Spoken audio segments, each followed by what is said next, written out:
અમદાવાદમાં મેઘાણીનગરની 5 માળની મેડિકલ કોલેજની હોસ્ટેલ પર પ્લેન ક્રેશની ઘટના બની હતી। આના પગલે ફક્ત અમદાવાદ જ નહીં, વડોદરા, સુરત, રાજકોટ, ભાવનગર જેવા શહેરોમાં પણ એરપોર્ટની આસપાસ વસતા લોકોની સલામતીને લઈને સવાલ સર્જાયો છે।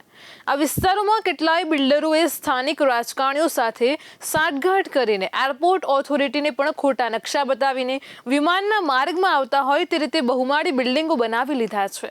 હવે જો મેઘાણીનગરમાં 5 માળની બિલ્ડિંગના હાલ થતા હોય અને જતા દિવસે કોઈ પ્લેન જો ટેક ઓફ માટે પૂરતો થ્રસ્ટ મેળવી ન શક્યું તો એરપોર્ટની નજીક આવેલી બહુમાળી ઇમારત અને તેમાં વસનારાઓના શું હાલ થશે? એરપોર્ટ વ્યૂના નામે આ મિલકતો પાછી ઘણા ઊંચા ભાવે વેચાય છે। અમદાવાદમાં દુર્ઘટના પછી સફાળા જાગેલા તંત્રએ એરપોર્ટની નજીક આવી જ 11 માળની બહુમાળી વૈભવી બિલ્ડિંગ છે તેને નોટિસ ફટકારી છે અને તેના પગલે આ બિલ્ડિંગમાં રહેતા લોકો પણ ચેતી ગયા છે। આગામી દિવસોમાં આવી નોટિસો બીજા બહુમાળી મકાનોને પણ મળે તો આશ્ચર્ય ન પામતા। અમદાવાદમાં હવાઈ મથકોને નડતરરૂપ બિલ્ડિંગોને ઊંચાઈ વધારવાની મંજૂરી મળતી નથી। આ સંજોગોમાં બિલ્ડરોએ હોશિયારી વાપરીને અમદાવાદ મ્યુનિસિપલ કોર્પોરેશન અને એરપોર્ટ ઓથોરિટી સમક્ષ જુદા જુદા પ્લાન મૂકીને મંજૂર કરાવ્યા છે।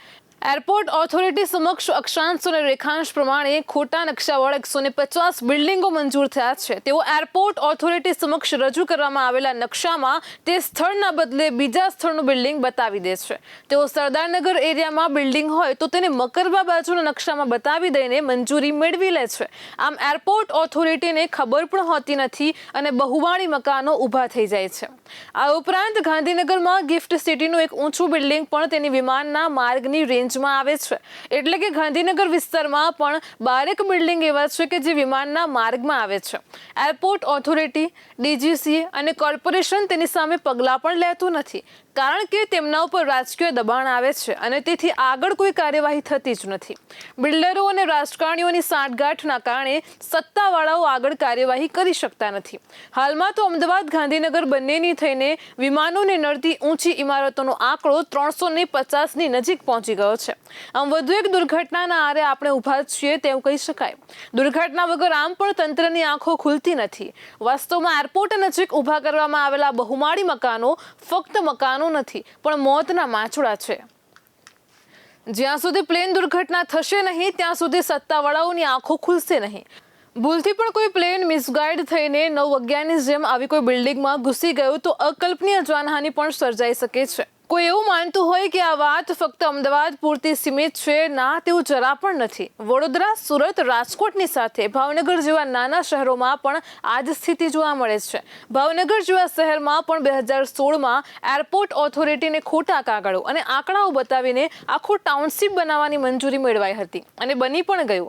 હવે અહીં દુર્ઘટના થઈ તો તેની જવાબદારી કોની હશે? તે સમયે એરપોર્ટ ઓથોરિટીના ડાયરેક્ટરને શંકા જતા તેણે 9 મહિનામાં જ આ ટાઉનશીપની એનઓસી રદ કરી દીધી હતી। આમ છતાં પણ બિલ્ડરે સ્થાનિકોને મૂર્ખ બનાવ્યા। તેમની પાસે મંજૂરી હોવાનો દાવો કરીને મકાન વેચી પણ દીધા છે। આ તો થઈ ફક્ત એક જ ટાઉનશીપ કે બિલ્ડિંગની વાત, પણ આવા ઘણા બહુમાળી મકાનો છે કે જે રીતસરના વિમાનના માર્ગમાં આવે છે તથા જાણે મોટી દુર્ઘટનાની રાહ જોઈને ઊભા હોય તેવી સ્થિતિ પણ સર્જાય છે। એરપોર્ટની આસપાસ ગેરકાયદે બનેલા આવા સ્કાય સ્ક્રેપરો વિમાન અકસ્માતની સ્થિતિમાં સ્ક્રેપમાં ફેરવાઈ જાય તેવું નિષ્ણાંતો જણાવી રહ્યા છે। રાજ્યમાં વિવિધ શહેરો છે કે જેમાં એરપોર્ટ ઓથોરિટી, બિલ્ડરો, સ્થાનિક સત્તામંડળો અને રાજકારણીઓ વચ્ચેની સાંઠગાંઠના કારણે આવી હજારો બિલ્ડિંગો એરપોર્ટની નજીક બની ગઈ છે। સુરત જેવા શહેરમાં જોઈએ તો એરપોર્ટમાં અડચણરૂપ હોય તેવા 200 જેટલા બિલ્ડિંગ છે। આ બિલ્ડિંગો પ્લેન માટે નડતરરૂપ છે। ભવિષ્યમાં જ્યાં સુધી પ્લેન દુર્ઘટના થશે નહીં ત્યાં સુધી તંત્ર પણ જાગશે નહીં। હાલમાં તો આ અંગે હાઈકોર્ટમાં અરજી પણ કરવામાં આવી છે। અરજીમાં 2 જજોએ તો આ પ્રકારના બિલ્ડિંગો તોડવા પણ આદેશ આપ્યો હતો, પરંતુ પછી એક જજે તેના ઉપર સ્ટે આપ્યો હતો। ચીફ જસ્ટિસે આ સ્ટે યથાવત રાખ્યો છે।